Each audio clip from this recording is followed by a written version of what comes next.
Hello, everyone. I, Hello, Metabolic Living it is Bella.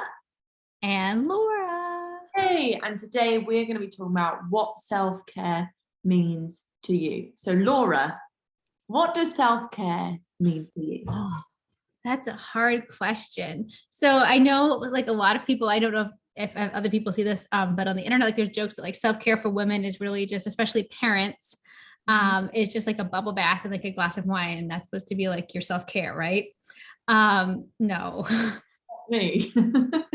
For me, self-care changes on the day-to-day basis. It's just making sure I have time for healthy things that make me feel good. So it could be just having time to eat a nice lunch and not eating my lunch in front of my computer, but actually sitting and eating my lunch. It can be my nightly meditation. It could be like I'm taking an improv class right now and doing something to like push me out of my comfort zone, but get out and do something different. That is a form of self-care, even though it might not seem like it, because taking care of you and your interests and pushing yourself to be a better you is taking care of yourself. And it is a form of self-care. It's going to the chiropractor and not putting that off, or, your dentist visit is a form of self-care. Cause if you don't do it, it's going to, I guess for me, I'm rambling, but like self-care is all those little things that just add up to make sure that you can keep going in a way that's healthy and supportive and present, and not where you just like all of a sudden, like you go and then it's just Yeah. self-care is to keep you from exploding, but to keep you doing you as best as you can every day. Yeah. I was really rambling. No, I absolutely love that. I think that's so true. It's the things that we put into practice every day and they're going to be different for everyone, but it's the things that we know make us feel good, and just the things that we know, if you were to go, say, a week without doing any of these things, just like you said, you'd probably explode. It would just, pressure or stress and whatever that is for you. So I agree with you. Meals are a really big thing for me. I know when I'm fueling my body, then I'm not going to, have energy crashes or blood sugar spikes that make me feel crazy, or like jitters, things like that. So I really do try and prioritize, at least, three good meals a day containing protein and fats, just to fuel my body as a mum. And I know, you're probably exactly the same, Laura, as a mum and, a full-time career woman. Often we forget to nourish our bodies because we have other mouths to feed and lots of things to do. So really, just if you are watching this and you can probably relate to that, please try and just prioritize some time for you. And you can meal prep if that works for you, just to make it a little bit easier. But I think for me, meals are a really big one. Another really big part of my self-care routine, something that I really try and do every day, is get outside and walk. We've spoken about it before. For me, the getting outside part is a really big part of that. Walking around the house isn't enough for me. Might be for you, but I really like to get outside. One big thing is I put my phone away during that time as much as possible, just so I can really clear my head, get outside, look around at nature rather than be glued to a screen, a laptop, a phone, and just take, even if it's 5 minutes and it's freezing outside, just to kind of reset. And that to me is everything for self-care. It does huge wonders for me personally. And then of course, just like Laura said, all the essentials, whether maybe that's a chiropractor for you, maybe it's not, dentist hopefully for everyone. But you know what I mean, just annual world checks, whatever you go to, just things to keep on top of your health, and your mental health. I think we should chat about mental health. I think we should talk a little more, because I think for like, we can give more examples too. We'll try to go through some more things that we do, because maybe that'll help you if you're struggling to figure your thing. But I know one thing that I've struggled with, especially as a single mom who works full time, is guilt. And I know this comes up a lot in our groups, is that people feel guilty to take time to spend on you, like to be selfish. And it's not selfish. No. It's actually caring more for others, because if you are taken care of and you feel good, you will be better present and better able to take care of others, whether it be at your job, whether it be your family, whether it just be your dog. But if you aren't as good as you can be, you can't be that to somebody else. I think that is such a huge point, Laura, because I'm sure some people are watching this and thinking, gosh, well, that sounds very nice, but I can't. I have kids to look after, I have work. Please try and prioritize you, even if it's, starting with one small new habit. Maybe you're someone who's perhaps neglected themselves, and this is a very real thing to, take care of others or do your busy lifestyle. Maybe just starting to implement some very, very small habit at first. Just say, okay, 5 minutes a day is going to be me time, because more than anything, just like Laura said, it's going to make me a better person for others around me. It's not selfish. It's a necessity, I think. Everyone needs to be taking care of themselves. And remembering that what works for us isn't you. So everyone is unique and different. So like, I know there's a lot of pressure. I mean, you see all these graphics and like infograms and things that's all about like, you're either making fun of self-care or saying what self-care is supposed to look like, or how you're supposed to do 50 million things, and it makes people feel it's impossible. It's not impossible. It is something you have to work at.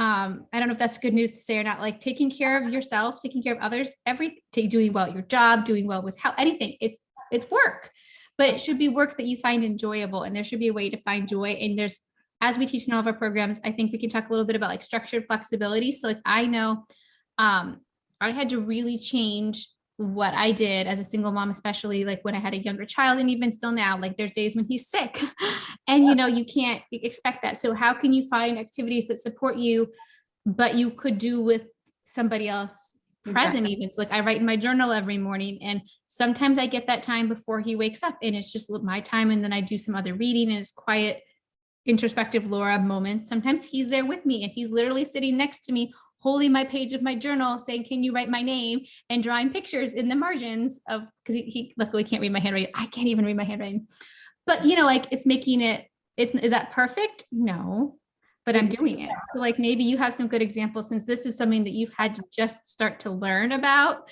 because no one prepares you for like, oh, I have to do multitask. Yeah. And not multitask. It's still, it's just finding a way to make it work, I guess. There could be a curveball in your day at any moment, put it that way. Yes. So just Laura said, structured flexibility, knowing that, yes, these things are a priority in my life, but if they look a little bit different each day, that's absolutely fine.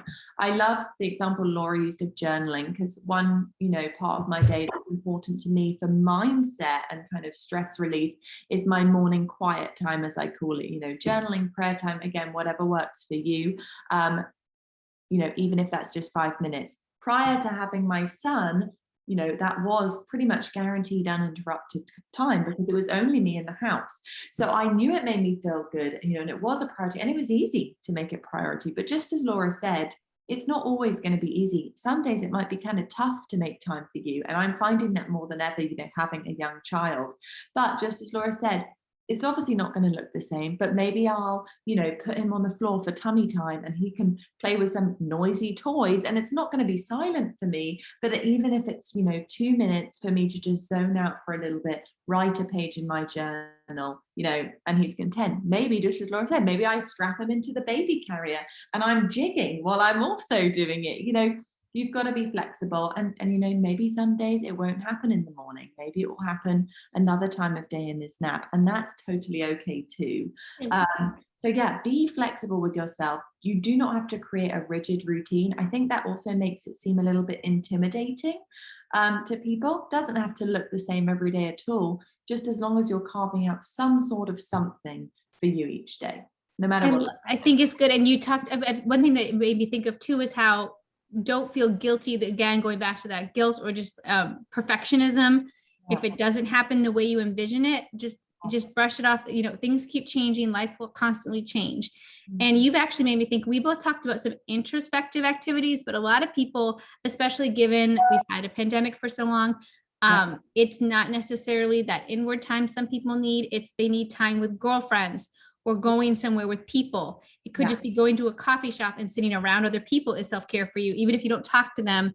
It depends on you. So don't feel like what you hear is self-care or what works for you. Because if you're a really extroverted person and you are working a lot and alone or just whatever, you might need to get out and be with people, and that going out to dinner with a girlfriend or going for a walk with a friend, that could be your self-care. And that's great too. Like, it doesn't look any specific way. No, I think that's a great point. And really, that's the whole point of this video, is to prompt you to take a look and ask yourself the question, what does self-care mean for me? And hopefully, take a moment to reflect on that and start to prioritize it in your life. Just as Laura said, we're just providing examples of what works for us. But hopefully, if you're watching this, you can now go and take a moment to say, all right, what makes me feel really good each day? And what can I start to implement? And I think we just want you to know that, like, it's okay if the idea of self-care stresses you out or feels unattainable. You can get there. You can do it. It's not going to be easy. There are days when you will not get your stuff done, and that's okay. And if the idea of just trying to think of it is overwhelming to you, please let us know. We will help you. We have lots of things. I mean, I do a lot of things to make sure I'm not going. I get it. Yeah, we have lots of ideas. So things that work for us, and also, what we've seen working with all the amazing people that we get to work with here at Metabolic. I'm sure between us all, we can help you come up with something that's going to work for you. And across the board, one of the biggest things that we do see that is affecting people's health and wellness journey, and their mental health and overall well-being, is stress and sleep, and all these things tie together. And a big piece of it is this little snippet right here. So please take time for you, and we will help you. If you can't think of anything, if you're stuck, comment on this video, post in our groups, and you have a team here to support you and let you know it is possible. It is. We're not gonna say it's gonna be easy. It's not gonna necessarily just like flip a switch and just magically happen, but you can do it. Yes, you can. We believe in you. We do.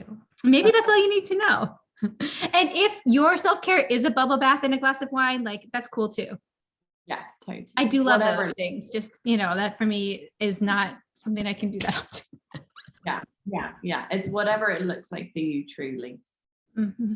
All right. Well, we hope this helped. Thank you guys. Yes, we'll see you in another video. Okay, bye.